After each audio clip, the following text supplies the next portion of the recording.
Assalamu alaikum dear students, this is Qamar Sumaira from the Department of English, University of Southern Punjab, Multan. Today we are starting a new course from your course outline that is named as Introduction to Stylistics.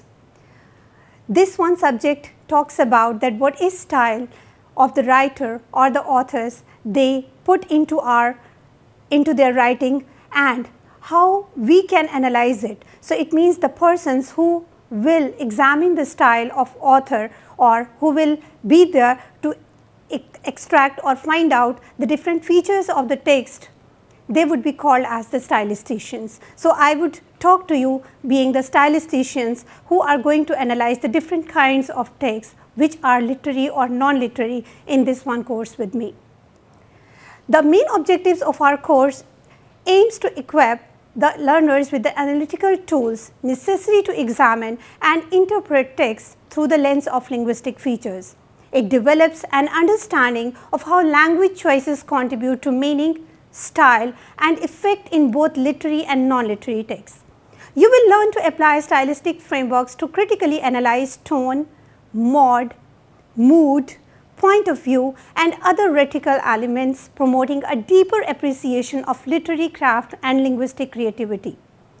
The main contents of this one subject contains, or today's lecture contains, the definition, scope of stylistics and subject matter of stylistics. After it, we will conclude it with a composite concluded paragraph. So, definition of our stylistics says it is the study of language style in literary and non-literary texts. It examines the linguistic features and structures used to convey meaning and create effects. It focuses on the relationship between language, context and meaning. Geoffrey Leach, as a key figure in stylistics, offers a foundational and widely cited definition of the field as stylistics is the study of the use of language in literature. He defined it in 1969 in his book, which is A Linguistic Guide to English Poetry. So, stylistics can be simply defined as the study of style used in literary and non-literary texts and the effect writer or a speaker intends to convey to their respective audience. The scope of stylistic covers as a branch of applied linguistics which analyzes the language of literary and non-literary texts. Another one is analyzing the linguistic features, that means identifying and analyzing the phonological, grammatical, lexical, semantic features and definitely the discursive features that contribute to the style of a text. Another one main purpose of this one study is to understand the main context in which that writing is written. So, it means it examines the social, historical and cultural context in which a text is produced and received. Another one is interpreting meaning, that means exploring how linguistic features and context contribute to the overall meaning and effect of a text. One more purpose of this one subject is that it evaluates the style of the author or author's intent in the given writing. It assesses the effectiveness of a text style in conveying meaning and achieving its intended purpose. It enhances understanding of literary and non-literary texts that develops the critical thinking and analytical skills. It also provides insights into the relationship between language, context and in its meaning. So, it means the practical use of language in some social context. The main subject matter of this study contains number one, the style which the writer takes, number two, the linguistic and non-linguistic choices that are developed by the author, number three, the foregrounded thought which we call foregrounding in stylistics. It means the way a text draws attention to specific linguistic features or elements as provided by the author. Another one feature of the given text would be the deviation. That means the way a text deviates from standard language norms or expectations from the audience end. It means how the author intends to deviate some particular norm or a structure to produce some specific meaning in the given text.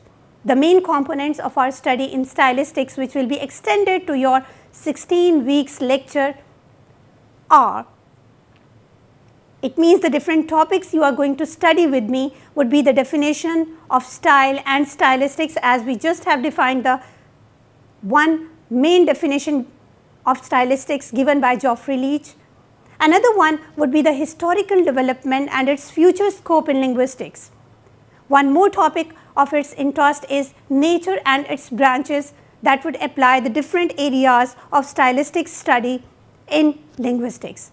The stylistic features of literary and non-literary text you would be explored with the help of various examples from the literature and from the non-literary text, like genres of sub-form of non-literary text like the newspaper, like the advertisements.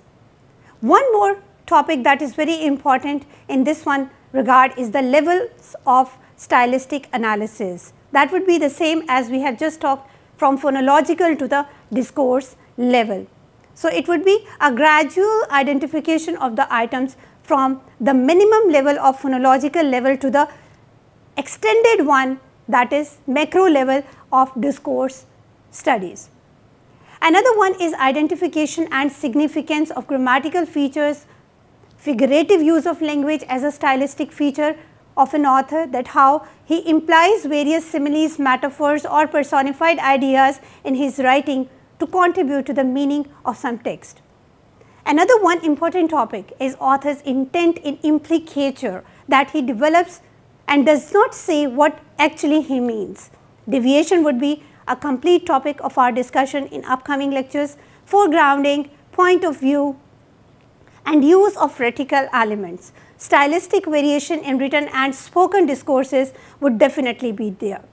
So, for conclusion of our this one introductory lecture, that is your lecture number 1, I would try to give a comprehensive definition of your subject of stylistics, as the Crystal and Davies definition itself says that stylistics is a discipline which studies literary or non-literary texts in a new way. It has been defined as a subdiscipline of linguistics, that is applied linguistics. So, it is concerned with the systematic analysis of style in language and how this can vary according to various forms of text as genre, context, historical time period and author's intent. It means what is the main purpose of the author that he or she is writing some text. Examples are like Shakespearean style is different than that of Miltonic grand style, and for sure Wordsworthian's romantic style with respect to the use of diction, grammatical features and its concept. Well, this was the overall impression that what you are going to learn in this one subject with me. Thank you so much for your kind patience. We'll be there with your next lecture by tomorrow. Stay blessed.